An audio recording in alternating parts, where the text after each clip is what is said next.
Olá. Nesse vídeo eu vou mostrar para vocês uma sequência de passos para ajudar a gente a fazer o teste de raiz unitária quando a gente não tem noção do processo gerador dos dados. Vamos relembrar aí algumas coisas do capítulo 4 do Enders, e aliás essa sequência de passos está no apêndice do capítulo 4.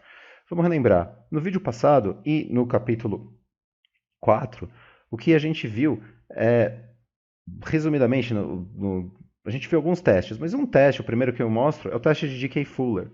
O teste de K-Fuller ele tinha uma especificidade interessante, né? Para a gente conseguir fazer o teste, a gente tinha que determinar qual era o processo gerador de dados.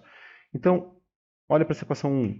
Esse tipo de equação não tem drift nem tendência. A equação 2 é uma equação que tem drift. E a equação 3 é uma equação que tem drift e tendência. Drift é o intercepto, beleza? Para a gente testar se esse gama era igual a zero, e lembra, testar se gama é igual a zero é testar se o modelo é não estacionário. Se gama for igual a zero, o modelo é não estacionário. Lembrando que o teste de K-Fuller é um teste de baixo poder. Poder de um teste é rejeitar H0 quando ela é falsa. Então, um teste de baixo poder não rejeita H0 quando ela é falsa. Ele tem dificuldade de rejeitar H0, por assim dizer, quando ela é falsa. Então, se o teste rejeita H0, é porque bem provavelmente ela é falsa. Então, se ele rejeita H0, a gente tem bons indícios de que ele é não estacionário, de que ele é estacionário, porque a hipótese nula é de não estacionariedade nesse caso. Então, se rejeitou, a gente tem uma boa indicação de que ele é estacionário.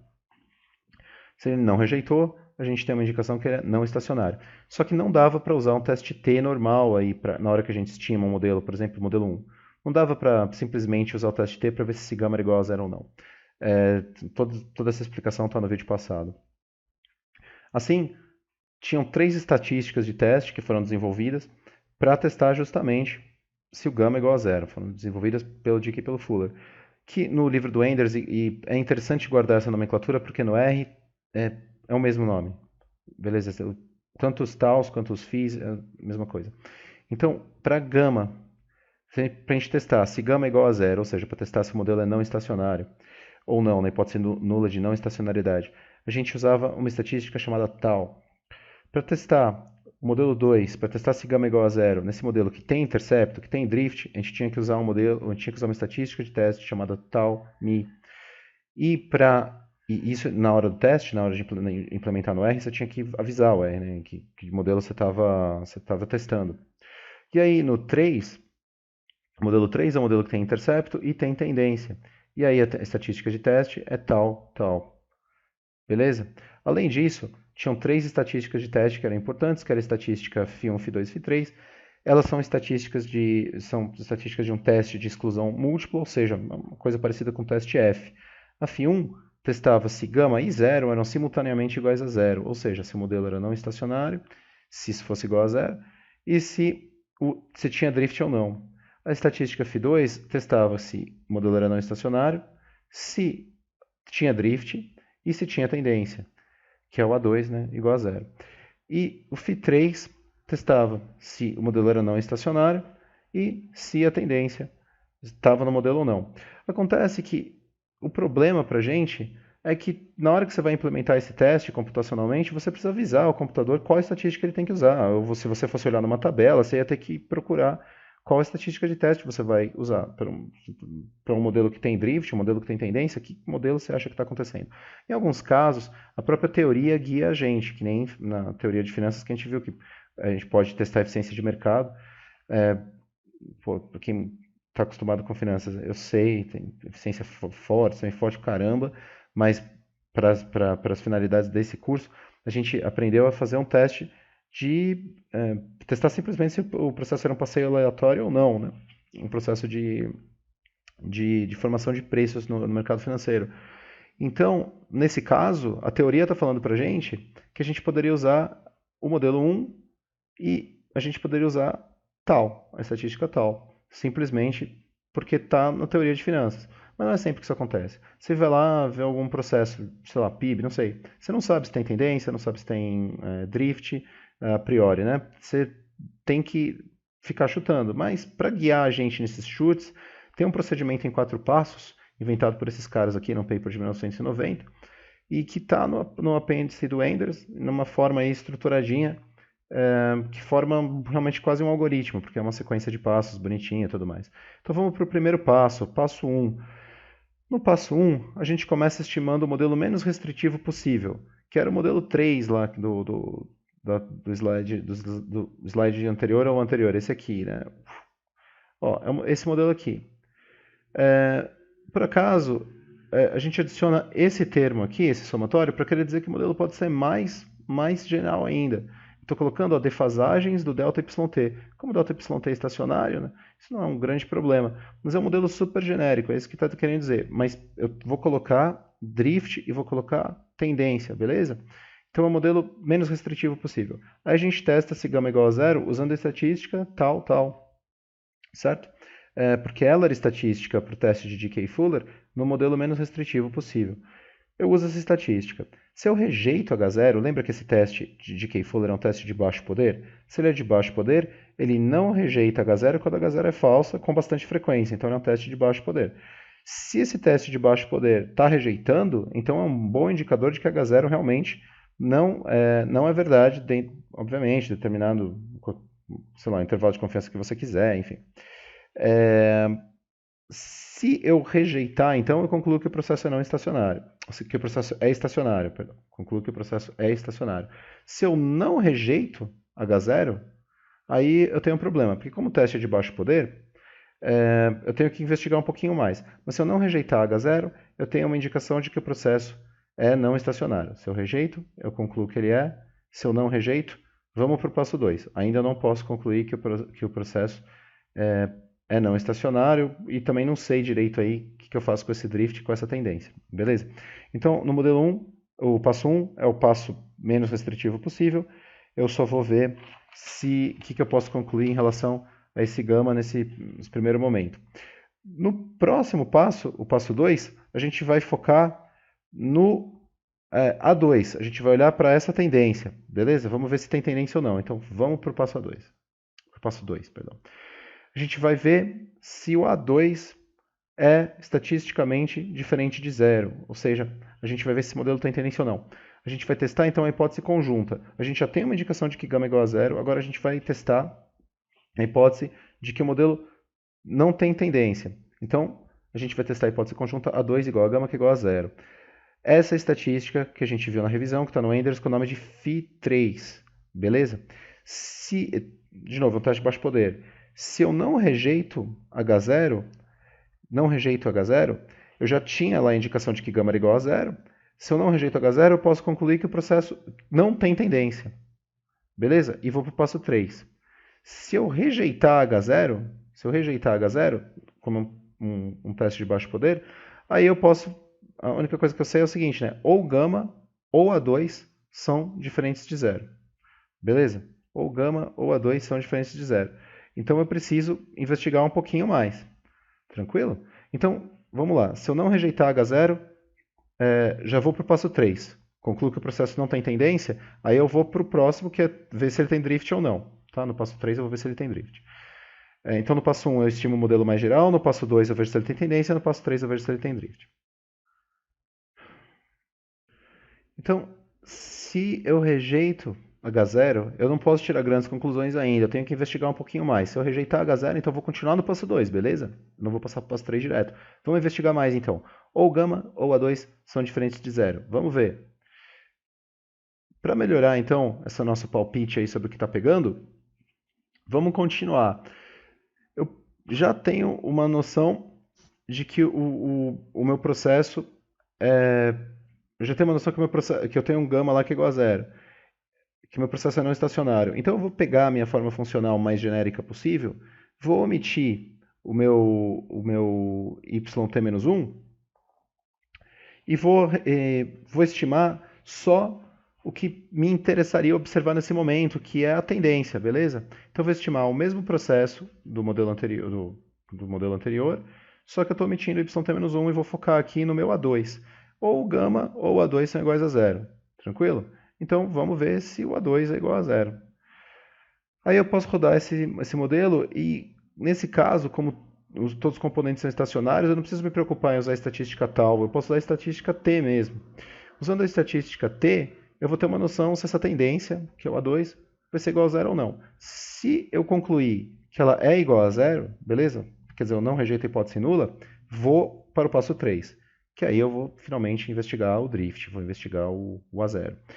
Se eu concluir que ela é diferente de zero, beleza? Aí eu vou investigar ainda mais, eu vou rodar de novo o modelo menos restritivo, tranquilo? E aí eu vou usar a estatística T, tranquilo? E eu vou usar ela para testar a gama. Você vê que é grande o negócio, né? Eu ainda estou no passo 2. Mas vamos lá. Se gama for igual a zero quando eu rodar o modelo menos restritivo possível, usando a estatística T, se gama for igual a zero, eu posso concluir que o processo tem raiz unitária. E por acaso a tendência é quadrática. Beleza? Se gama for igual a zero. Se gama for diferente de zero, aí ele é tendência estacionário. Legal, né? Quer dizer, ele não tem raiz unitária, se ele for diferente de zero, e ele é tendência estacionária. Se ele for igual a zero, ele tem raiz unitária, a tendência é quadrática. Beleza? No passo 2, então, a gente estudou a parte da tendência. No passo 3, a gente vai avaliar o intercepto. A gente vai tentar ter mais um insight sobre a forma funcional desse nosso modelo. Para atingir esse objetivo, então, a gente vai começar estimando o modelo um pouquinho mais restrito. O que eu quero dizer com um pouquinho mais restrito? Sem o A2T. Então, tá aí, né? A gente vai colocar como variável dependente o delta do yt, e aí a forma funcional desse modelo tem o intercepto. Primeira coisa, então, a gente testa se o gama é igual a zero.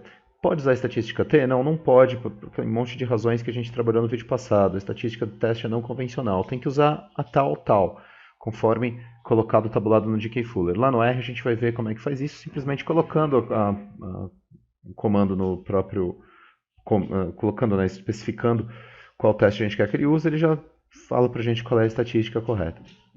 Se a gente não rejeitar essa hipótese nula, quer dizer, se gama for igual a zero, ou seja, se a gente tiver indícios de que o modelo é não estacionário, a gente testa a hipótese conjunta de que o intercepto e o gama sejam iguais a zero. Então, H0, A0 igual a gama, que é igual a zero.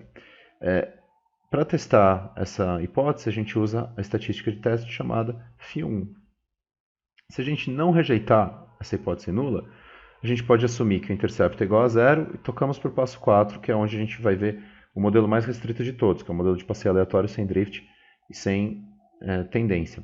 No entanto, se a gente rejeitar, a gente tem que estimar um novo modelo, um modelo que para ganhar mais um insight relativo só ao drift. Então a gente roda aí o modelo com o intercepto e essa parte estacionária defasagens do delta yt e o termo de erro, e a gente testa a nossa hipótese nula, que é de que o intercepto, o drift, seja igual a zero. Então, H0, A0 igual a zero. E pode usar a estatística T convencional. Se a gente concluir, né, que se a gente não rejeitar a hipótese nula, a gente pode concluir que o intercepto é igual a zero, e tocamos para o passo 4, que é aquele que justamente dá insights para a gente de um modelo que não tem intercepto.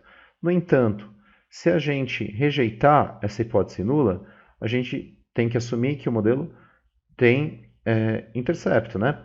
Então vamos rodar novamente o modelo com intercepto e com a parte que indica para a gente se o modelo é estacionário ou não, ou seja, com a defasagem em nível da variável yt, e a gente testa se o gama é igual a zero. Se essa vai ser a nossa hipótese nula. Se a gente não rejeitar a hipótese nula, concluímos então que o modelo tem drift, quer dizer, intercepto, é diferente de zero, e tem raiz unitária, quer dizer, o gama é igual a zero. Então, se o nosso gama for igual a zero, repetindo, né, a gente tem raiz unitária.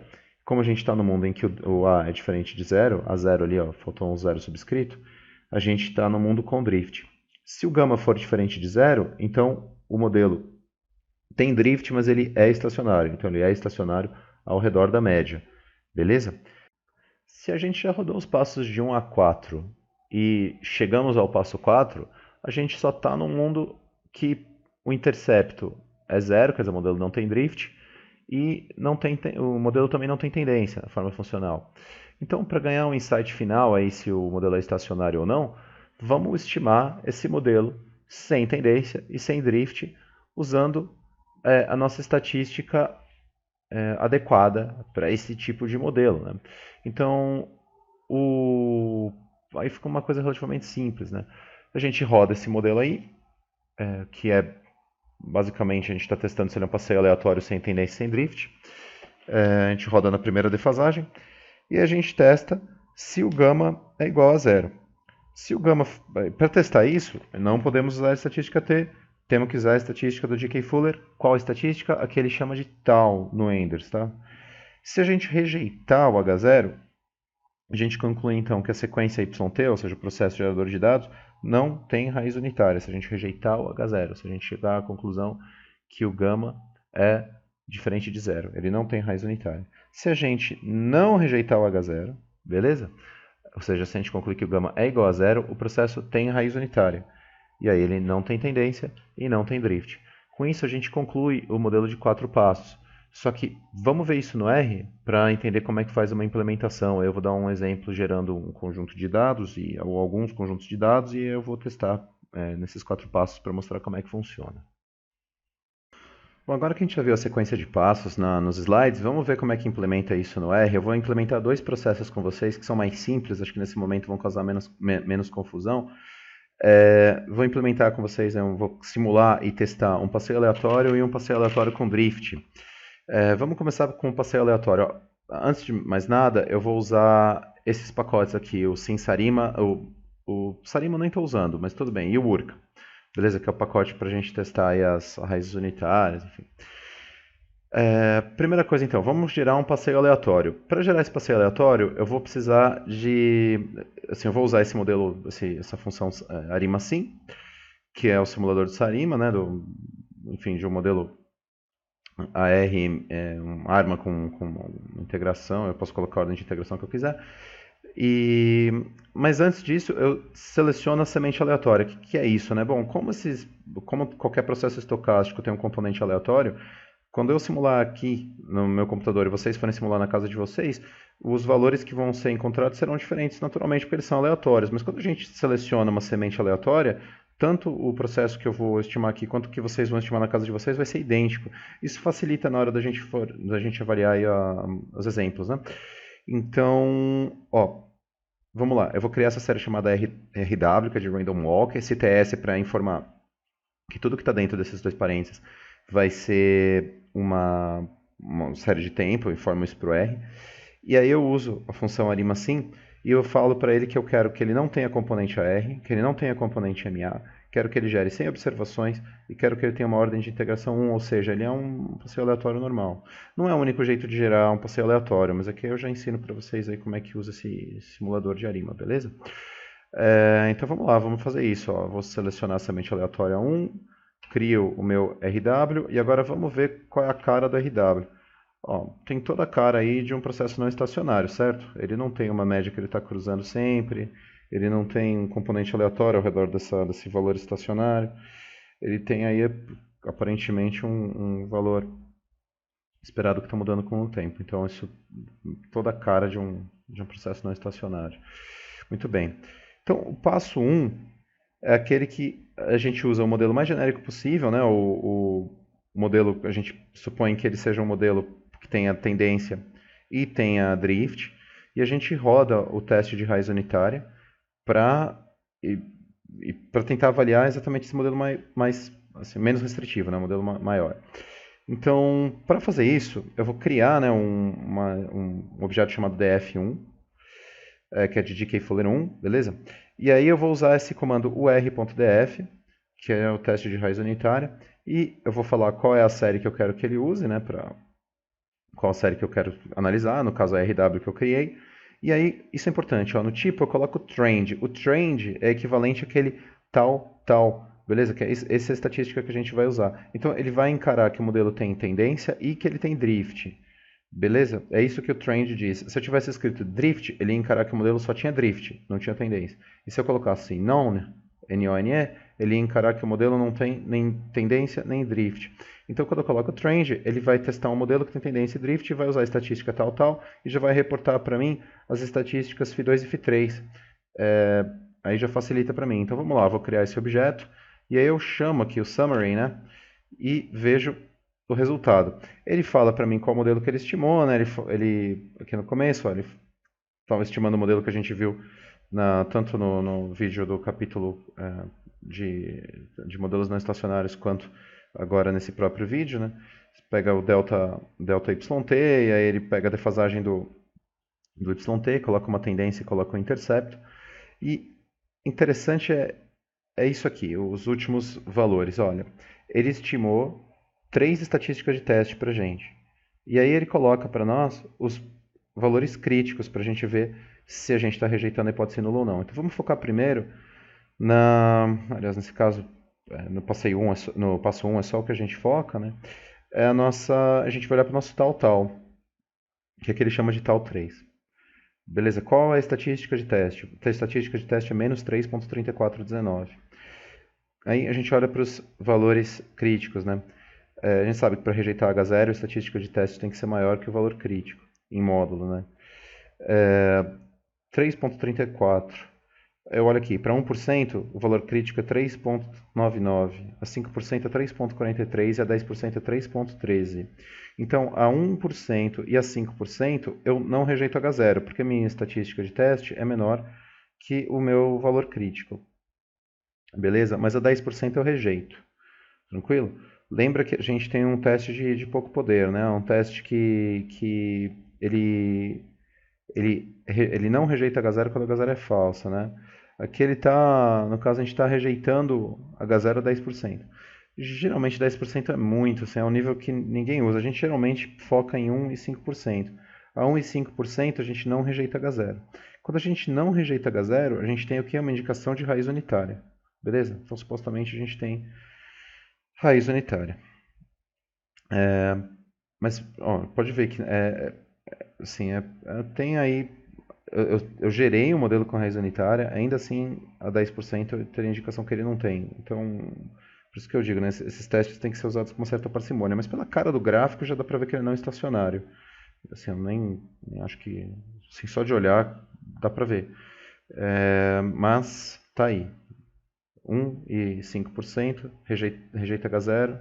H0 é justamente a hipótese de estacionária a 1 e 5% não rejeita H0 e H0 é a hipótese de raiz unitária. Então a gente não rejeita a hipótese de raiz unitária. O passo 2 era uma avaliação da tendência. Para a gente avaliar a tendência, a primeira coisa que a gente fazia era testar a hipótese conjunta de que o A2, que é o coeficiente que vem antes do elemento de tendência, era igual ao gama, que era igual a zero, né? Que o gama é igual a zero, a gente já tem uma indicação aí olhando para o tal 3. Mas essa hipótese conjunta, A2 igual a gama que é igual a zero, a gente testava com a estatística Φ3, que ele já reportou aqui. A estatística Φ3 tem os valores críticos colocados aqui também para a gente. Aí, vamos ver, qual é a nossa estatística de teste? Na estatística de teste Φ3 foi 5.63, beleza? Quais são os valores críticos? 8.43, 6.49, 5.47. Aconteceu a mesma coisa que aconteceu com o tal. Eu não rejeito H0 a 1 e 5%, eu rejeito a 10. Mas não rejeito a 1 e a 5. O que está querendo dizer com isso? Que a níveis de confiança de 1 e 5%, eu posso afirmar que o processo não tem tendência. Beleza? Ele não tem tendência, porque eu não estou rejeitando a hipótese nula de que o A2 é igual ao gama, que é igual a zero. E no passo 1, eu não rejeitei a hipótese nula de que o gama era igual a zero. Vamos para o passo 3. Então, a gente está vendo tendência. Agora, vamos para o passo 3. Tá, a gente não precisa fazer outras investigações, porque justamente a gente não rejeitou a hipótese nula. Vamos para o passo 3. Eu vou calcular aqui uma estatística que eu chamei de DF2, Dicken-Fuller 2, beleza? Nesse caso, o passo 3 é para a gente testar se o modelo tem drift. Para testar se o modelo tem drift, então a primeira coisa que a gente faz é rodar de novo o modelo completo sem tendência. E aí a gente vai olhar de novo para ver se a gente rejeita ou não a hipótese nula de raiz unitária. Só que a estatística muda, né? Então vamos lá, vamos rodar esse teste. Eu chamo o sumário aqui. Aí ele fala para mim, né? Primeiro que o modelo que ele considerou foi o modelo de delta y e ele colocou intercepto, um lag da variável dependente em nível e é isso. Ele não colocou mais a tendência. A gente vem aqui para os valores críticos, né, e para os valores da estatística, e a gente vê que a estatística tal que ele está reportando, ele chama de tal 2. E tal 2 é o que no Enders está como tal mi, que é justamente o modelo que não tem tendência, só tem intercepto, né, só tem drift. O que ele está mostrando para a gente? Que a estatística de teste é menos 1.4551. Quais são os valores críticos da tal 2? São 3.46, 2.88, 2.57 em módulo, né? A nossa estatística de teste é maior ou é menor do que os valores críticos? Bom, ela é menor sempre, né? Para 1, 5 e 10%. Nesse caso, eu não rejeito a hipótese nula para nenhum nível convencional, nem para 1, nem para 5, nem para 10%. O que ele está dizendo para mim? Então, mais um indicador que eu tenho raiz unitária, beleza? Então, primeiro, eu não, assim, de novo, qual a utilidade desse tipo de procedimento? É quando eu não tenho ideia do processo. Eu olho para esse gráfico aqui, não sei. Assim, agora a gente sabe que é um passeio aleatório porque foi a gente que gerou, mas na prática você vai olhar uma série e você não tem ideia do que ela seja. Então, agora com o passo 1 e com o passo 2, e agora no passo 3, a gente já está chegando à conclusão que ele é um processo que não tem tendência, tem raiz unitária, e agora a gente está vendo se o processo tem ou não drift, beleza? Bom, pela tal mi, que é que ele chama de tal 2, eu não rejeito a hipótese nula, então eu tenho indicação que ele tem mesmo raiz unitária, mas vamos olhar para a hipótese conjunta, de que o intercepto é igual ao gama, que é igual a zero, quer dizer, os dois são iguais a zero simultaneamente.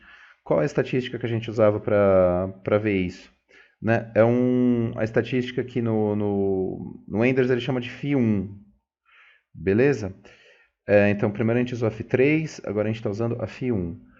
A Φ1 está reportada aqui, o valor da estatística é 1.8797, e aqui estão os valores críticos, 6.52, 4.63, 3.81, respectivamente para 1, 5 e 10%. Beleza? A nossa estatística de teste é maior que os valores críticos? Não, beleza? Para nenhum deles. Então, a gente não rejeita a hipótese nula nem a 1, nem a 5, nem a 10%. O que isso está dizendo? Que a gente não rejeita a hipótese nula de que o intercepto é igual ao gama, que é igual a zero. Então a gente está assumindo aí que o modelo não tem intercepto, ele não tem drift. Seguindo a nossa sequência, que está descrita na primeira metade desse vídeo, a gente vai para o passo 4. Beleza? Eu estou seguindo exatamente passo a passo, tá? Eu não estou fazendo mais investigações em cada um dos passos, porque eu estou seguindo exatamente o roteirinho. A gente vai mudar um pouquinho no próximo exemplo, porque ele tem tendência. Mas, tendência não, perdão, ele tem drift. Então vamos lá, esse não tem, o próximo exemplo terá. Aí já que a gente chegou à conclusão que ele não tem tendência e ele não tem drift, a gente vai para o passo 4, que é quando a gente estima finalmente o teste de Dickey Fuller para um modelo que não tem tendência e não tem drift. Então eu chamei isso de DF3, Dickey Fuller 3, e aí eu uso type none aqui dentro, beleza? Que é justamente o teste para quando eu tenho um modelo que não tem tendência e não tem drift. E aí eu vou pedir o sumário aqui, ele avisa novamente para mim que ele está estimando um modelo simplesmente de delta yt com um yt em lag em nível, né, esse que ele chama de z, né, que é a gente é o nosso gama, o nosso coeficiente. A gente vai testar se isso aí é igual a 1 ou não, a 0 ou não, perdão. Muito bem. Não tenho uma estatística φ, porque eu não tenho nem tendência, nem nível, nem drift. E aqui eu olho para a única estatística de teste que está sendo colocada para mim, que é o tal. Beleza? Aqui ele chama de tal 1, no Enders ele simplesmente chama isso de tal. Aí qual a minha estatística de teste? 0,282. Beleza? 0,282. Ela não é maior em módulo que 2.58, 1.95, nem 1.62. Ela não é mais extrema. Tá? Ela tinha que ser menos 3, por exemplo, para ser maior que o menos 2.58. Então, tem um indicador do quê? De que eu não rejeito a raiz unitária novamente. Se eu não rejeito a raiz unitária novamente, eu tenho finalmente a indicação de que o processo tem raiz unitária. Eu fiz todos esses passos, beleza? Porque eu não sabia, porque eu estou pensando num modelo em que eu não sei a natureza do processo gerador de dados. Não sei. É a gente contra a natureza, certo? A gente é pesquisador, a gente se depara com uma série de dados que foi plotada, tem essa cara aí. A gente não sabe se tem drift, não sabe se tem tendência. Então a gente segue a sequência dos 4 passos para chegar no modelo correto, para fazer o teste correto. O teste correto, pelo que está mostrando aí, era um teste de Dickey Fuller sem tendência, sem drift.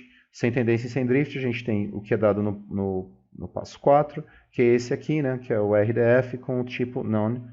E a gente tem, finalmente, o nosso teste adequado de raiz unitária. E a gente tem uma indicação de que sim, o modelo tem raiz unitária. A gente já sabia disso desde o começo porque a gente simulou os dados, né? Nós, de novo, porque na vida real a gente não está simulando dado nenhum. A gente entra lá no site do Banco Mundial, entra no site entra lá no IPA Data, sei lá eu, no Banco Central, pega os dados e a gente não sabe o que a gente tem. A gente tem que descobrir, beleza? A gente tem que modelar. Ou pega dado climático, dado de meteorológico e tal, e vai ter que descobrir. Muito bom. Vamos fazer um próximo exemplo agora. Um passeio aleatório com drift. Então agora eu tenho intercepto, beleza? Vamos simular isso aí. Eu vou simular isso simplesmente fazendo o Arima assim. Tem outro jeito de fazer isso, tá? Eu podia ter somado aqui, colocado aqui um valor fixo aí de intercepto. Funcionava também. Mas tudo bem, assim funciona mais bonitinho ainda. Então vou rodar aqui um modelo, um processo gerador de dados, que eu vou chamar de RWD. Beleza? Deixa eu pôr vou até colocar aqui, porque se vocês forem... O setseed já foi dado, tá? Mas eu vou colocar de novo, para colocar a relevância de impor a semente aleatória, para que a gente... Não precisava ter feito isso, mas, de novo, é para que os resultados de vocês e os meus sejam iguais. Eu já tinha estabelecido a semente aleatória, eu não precisava ter feito isso de novo. Mas eu vou colocar, caso vocês estejam copiando aí na casa de vocês, e só essa segunda parte, né? Tenham pulado a primeira e não tenham visto a explicação. Então eu vou gerar esse modelo, essa variável, esse objeto chamado RWD, de Random Walk D de Drift, beleza? Tá aqui. E aí eu vou, só pra gente ver a cara dele, né? Vamos ver como é que é o gráfico. Olha só a cara desse modelo, tá? Ele, é totalmente não estacionário, não precisava nem fazer teste para ver esse negócio. A única questão que a gente teria, olhando para um treco desse, era assim, seguramente isso tem raiz unitária, mas será que tem tendência? Será que tem drift? Será que não tem? Então, entende? Que ele é não estacionário, tá na cara, beleza? Agora, se além de ser não estacionário, qual teste específico eu uso? Como que ele vai funcionar? Se eu não sei nada absolutamente, qual o teste adequado? Vamos ver, vamos fazer a sequência de passos aí. Passo 1. Assim como a gente fez na última vez, que está descrito na primeira metade desse vídeo, a gente vai usar o modelo mais genérico possível. Então a gente vai usar o modelo que tem drift e tem tendência, que é o GK Fuller com opção Trend, beleza? Pedi um sumário aqui, o summary, o resumo. Está aqui, né, o modelo que ele coloca mais genérico, que tem tendência e tem drift. E aí eu olho para o tal, que é o tal mi, né, que ele chama de perdão, que ele chama de tal 3. Qual a nossa estatística de teste aqui? É 3.3419. 3.3419 acontece a mesma coisa que aconteceu no nosso exemplo passado. A gente não rejeita H0 a 1 e a 5%. Beleza? A gente não rejeita H0 a 1 a 5%. A gente rejeita H0 a 10%. Muito bem. Se a gente não rejeita H0, a gente tem um indicador de que tem raiz unitária. Vamos para o segundo passo, então. Se a gente já rejeitasse H0 para 1%, por exemplo, a gente já poderia concluir que não tem raiz unitária, certo? Mas nesse caso a gente conclui que parece que tem. Então vamos para o passo 2. O passo 2 é olhar para a estatística Φ3.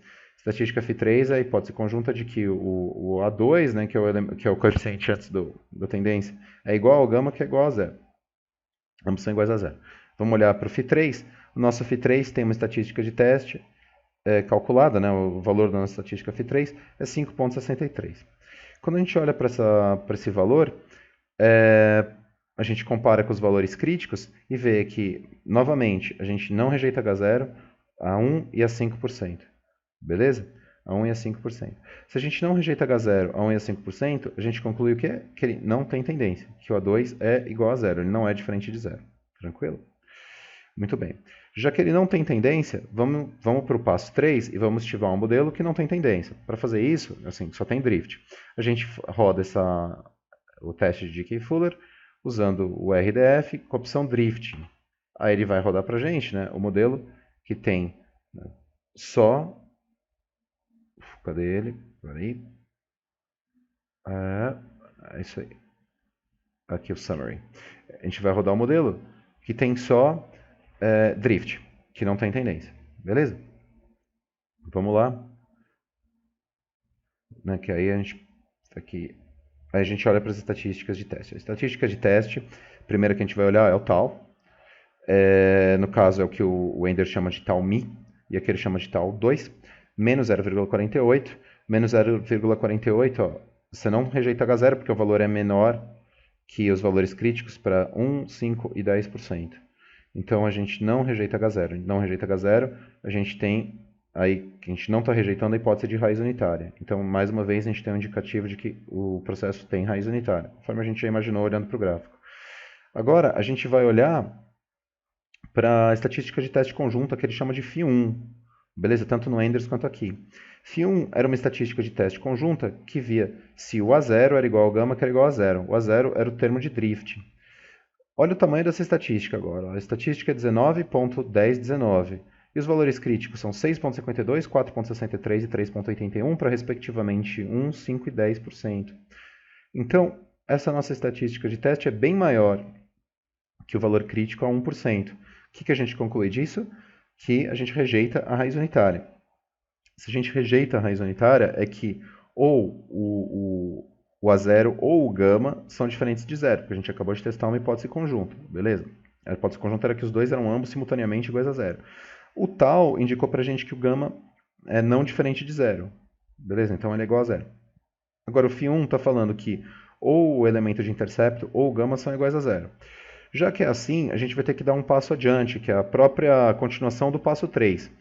Que é assim, lembra? Ele falava, se você rejeita a hipótese nula, no passo 3, você deve estimar o modelo cuja variável dependente é ΔYt, e aí você coloca só como variável explicativa o intercepto e N defasagens aí que você quiser dos próprios ΔY. Mas não coloca mais a tendência no modelo. E a gente vai usar a própria estatística T para saber se o intercepto é significante ou não. Vamos então fazer essa regressão. Eu vou usar o comando lm mesmo, podia usar o tslm, tá? Se vocês quisessem usar o pacote forecast, podia usar o tslm, que é um outro comando para fazer regressão em série de tempo. Ele tem algumas vantagens, por exemplo, ele lida com tendência e sazonalidade. Depois dá uma olhada nesse comando tslm, que é legal, dentro do pacote forecast. Muito bem. Vamos rodar então uma regressão, usando o ΔYt como variável explicada e usando só aí, quantos deltas yt's eu quiser. Eu coloquei só um, dava para usar vários. Era só especificar, né, na função leg, se você colocar uma vírgula depois da variável e colocar n igual a 2, n igual a 3, você vai colocando quantos legs você quiser. Mas só um que eu coloquei para não perder tempo. E aí, vamos ver o resultado disso aí. Olha, ele mostra aqui pra gente que ele até fala, cuidado que o fit foi perfeito, né? Foi perfeito porque a gente está num mundo de um passeio aleatório, né? E a gente sabe que ele foi gerado assim. Mas, então é claro, né? A gente está explicando o modelo inteiro. Na vida real isso não vai acontecer. Muito bom. O que ele está mostrando pra gente é que o intercepto é estatisticamente significante, beleza? Usando estatística T. Mais um indicador de que o intercepto que o modelo tem intercepto. Aí quando a gente chegava nesse né, novo ponto, né, quando a gente tinha mais indicação de que tinha realmente intercepto, qual era a continuação do passo 3, né, no que a gente viu na primeira metade desse vídeo? Era estimar o modelo completo, né, com yt-1, lá que é o gama yt-1, ou intercepto, e a gente avaliava o que acontecia com o nosso gama usando uma estatística T normal. Vamos lá? Então eu vou criar uma variável chamada leg RWD, que é simplesmente o leg do RWD. Eu só fiz isso para facilitar a visualização. E agora eu vou colocar aqui, né? Vou rodar uma regressão do ΔYt, que é o nosso ΔRWD, com o leg do YT, que eu coloquei aí só para colocar alguma coisa, o intercepto e o nosso YT em nível, beleza? Só que YT menos 1. Aí vamos rodar a regressão e eu peço o resumo aqui, o sumário. Aí o que ele está falando para a gente, beleza? Que o intercepto é significante, por acaso aí o delta yt-1 também é, e que a nossa variável em nível, o yt-1, tem um coeficiente que é não significante, beleza? Ou seja, ele é igual a zero. Ou seja, o gama é igual a zero, beleza? O nosso o gama é igual a zero, mas o a zero não. Gama igual a zero era justamente a hipótese de raiz unitária. E o a zero é justamente a hipótese de que o modelo tem drift. Então a gente teve várias confirmações aí ao longo dos nossos 3 passos, a gente não precisou ir para o quarto, que o modelo tem raiz unitária e tem drift. Então essa é a conclusão desse teste, desse modelo aí de 4 passos. Nesse caso a gente só precisou usar 3, no modelo anterior a gente foi até o quarto para chegar à conclusão que ele tem raiz unitária e tem drift.